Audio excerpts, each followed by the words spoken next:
Good evening, history buffs. John here. Thank you for being here. Thank you for not seizing as you look at the blazer. Caveman James is the culprit behind my first blazer going missing. He let me know that earlier this week. Apparently, James and Outlaw Prepper, they're going to combine their channel together over at Outlaws. So if you're already subscribed to Outlaws, I am sure that my blazer will make an appearance at some point. And I told him, boy, he owes me $10. So anyway, let's get into the topic at hand. So we have this major buildup going on in the Pacific. I'm sure most of you are aware. You've got Taiwan, you've got the Japanese kind of sort of involved now. You've got the UK threatening, you've got China, of course, and the United States. What would this look like for the United States?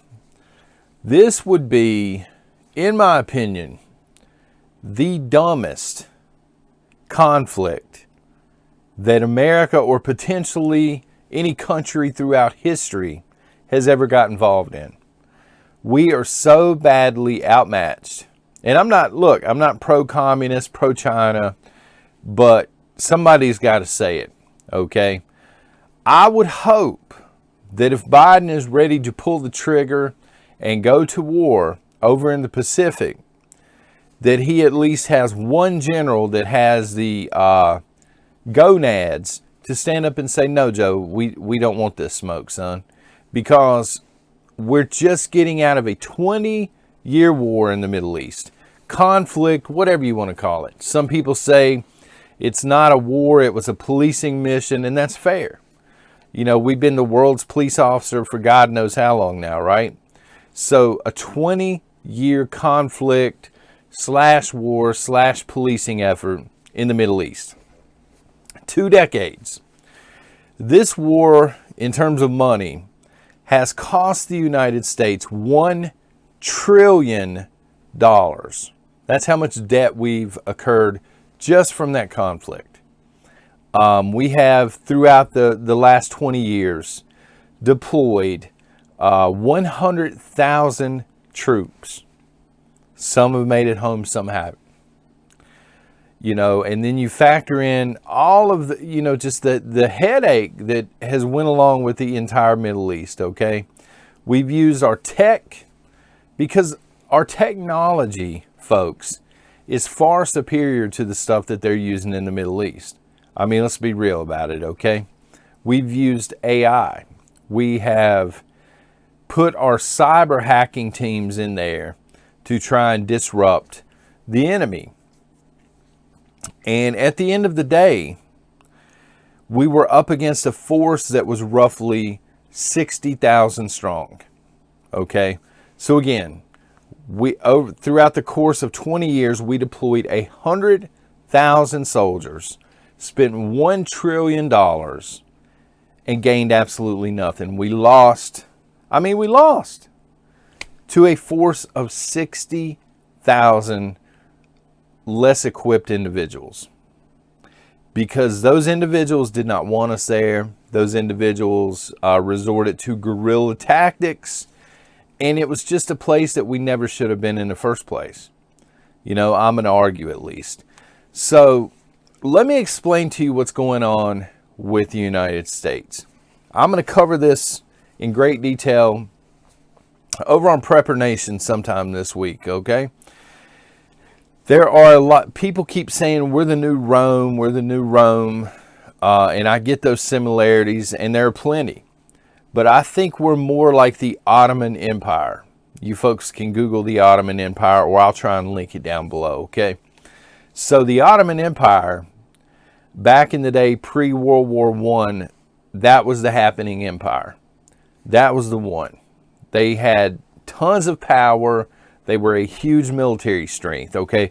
Let's see if this sounds familiar. Then they were located in and around Turkey, I think, okay? So here's what brought the Ottoman Empire down. It was a combination of things. They had really poor agriculture, as in They were not able to yield enough crops to feed the people throughout the Ottoman Empire. Number one, supply line breakdown, I guess you could say, way back in the day. They had unfair trade deals with countries all over the globe. Countries that were just abusing them outright when it came to trade. Sound familiar? They were involved in the Balkan Wars. And for those that don't know, the Balkan Wars basically tapped the Ottoman Empire out. You know, they went from being a booming economy and a rich country, and then they got dragged into the Balkan Wars, which were really unnecessary, and they emptied all of their wealth out into these wars for nothing. They gained nothing. Again, sound familiar? They were purposely weakened by other countries. So other countries would go in, they would wreak havoc on the economy. They would go in, they would spread, I don't know if you would call it propaganda, but they would just, there were these smear campaigns where they would go and they would whisper all this nonsense, and they would get all these nonsense movements started, and the people began to doubt the government. The people began to doubt being Ottoman in the first place. And what ended up happening with the Ottoman Empire is toward the end of their run, I guess you could say, or their lifespan, they had a very strong military and nothing else. You know, they were known for a strong military with a crashing economy at home, with people that were going hungry, with social unrest all over the place. But they had a strong military. The military was in total disarray, but they were strong. Again, sound familiar? There are a lot of parallels between the Ottoman Empire as it was crashing and the United States of America. And folks, we are crashing. That's what I'm going to talk about later this week on Prepper Nation. We have run our course as a country. Do not let this discourage you, okay? First, we need to understand that 2019 and before 2019, the 80s, I miss the 80s. They're never coming back. We're never going to go back to a country that, you know, was really good under Ronald Reagan, okay? It was a great country under Reagan. I'm not a huge Bill Clinton fan, but we had a great economy. Trump and anybody else on, you know, on the right, even if they got a fair election, they're not going to be able to reset the ship at this point. We're done as a country in the way that we knew it before. So we are headed for either, and we were talking about this this morning, we're headed for either revolution and something will come after the fact, or we are headed for civil war, or we are headed for a failed state completely, like the Ottoman Empire. Some countries, the USSR would be another great example. Some countries, they just run out of money. And everybody just picks up their toys and they go home. And something comes next. So don't get, I know it's discouraging, but don't get too discouraged because something will come next. We don't have a lot of say-so in what's going on right now, but we do have a say-so in what comes next. Folks, our bureaucrats have been sailing us down the river for decades. We probably hit our peak. I would argue we hit our peak pre-World War II, when the economy was just slamming, booming, son. Money to be had everywhere. And right as World War II starts and the U.S. gets drug into it because of Pearl Harbor, things begin to go south. We begin to, you know, bring on a lot of debt, and it's not really been the same ever since. I think our twilight years were the 80s, maybe the early 90s. And now it's run its course. So getting back on track here. Sorry about that. So we just lost a 2 decades war against 60,000 not highly trained, I'm not sure how to say that, ill-prepared soldiers, you know, using what we would consider here in the United States to be antique firearms. You know, they're not using top-of-the-line stuff, and yet they were able to defeat us. 60,000. China currently has 2,185,000 active duty soldiers. And they have another 1,170,000 reserve soldiers. Those folks are much better trained than what we just faced in the Middle East. Those folks are much better, you know, they're more well equipped, if you will. The stuff they would be using, the boomsticks, etc., much better than what we faced in the Middle East. China has really made tons of progress in catching the United States. It used to be that we were feared because of the air power. We were feared because of our technology. And I do think that we still have a slight advantage in air power and technology. But Russia has almost caught us in air power, folks. And now China, I would argue their technology is getting up there with us. And they have far more resources, okay? So what do I mean by that? China has $7 million, not 7 million, 7 trillion in debt as a nation, roughly 7 trillion. The United States has 28 trillion. So we can't even sustain a Cold War against China.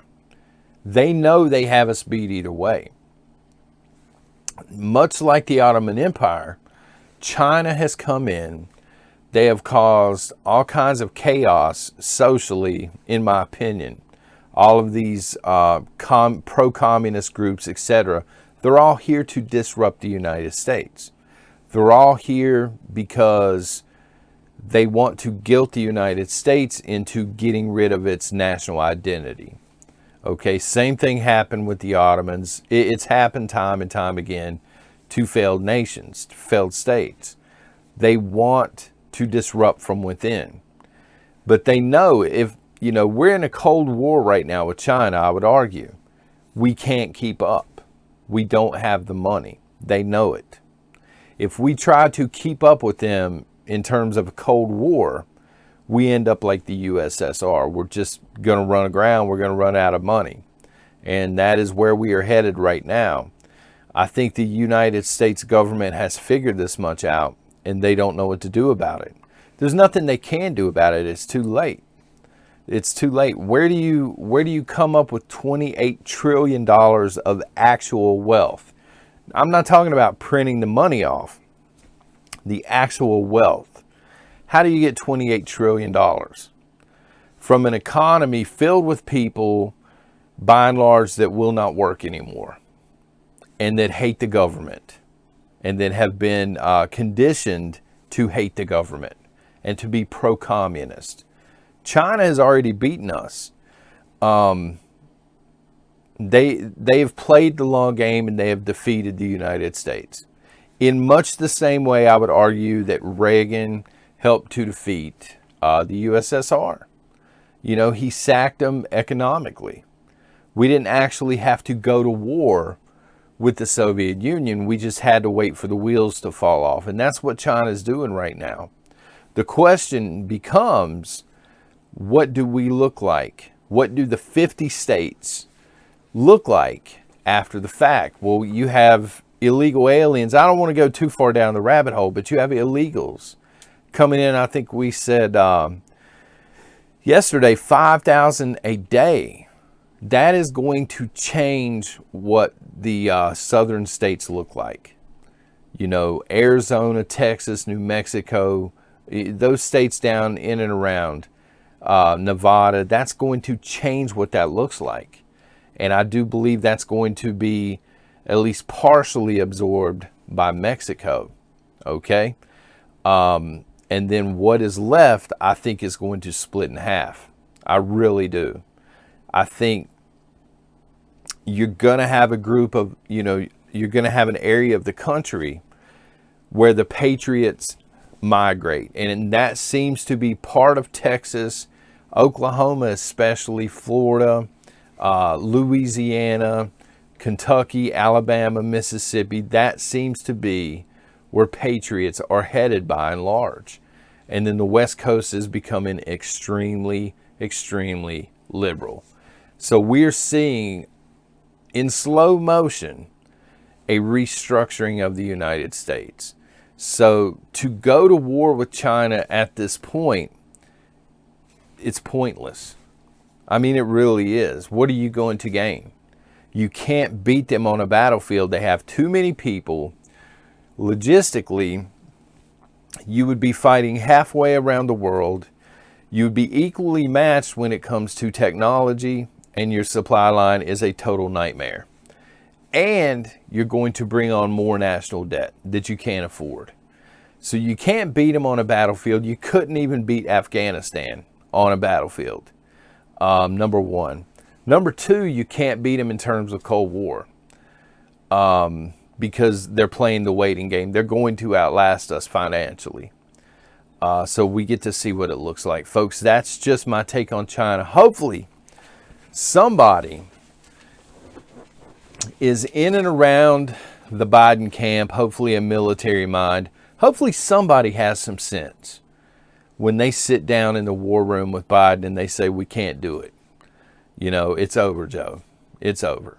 I think Trump, I think some of the governors down south, I think they believe that it's over, and they are actually setting up a new government. This is just my opinion. I think that they are preparing for the moment that the wheels fall off. Much like when the Soviet Union went down and their nations went their separate ways, I think that's what's being prepared by conservatives. So we shall see. But anyway, thank you for tuning in this week. Let me know in the comments what you think, and also let me know what you would like to see covered here on the History Channel moving forward next week, and so on and so forth. Until then, y'all have a blessed night.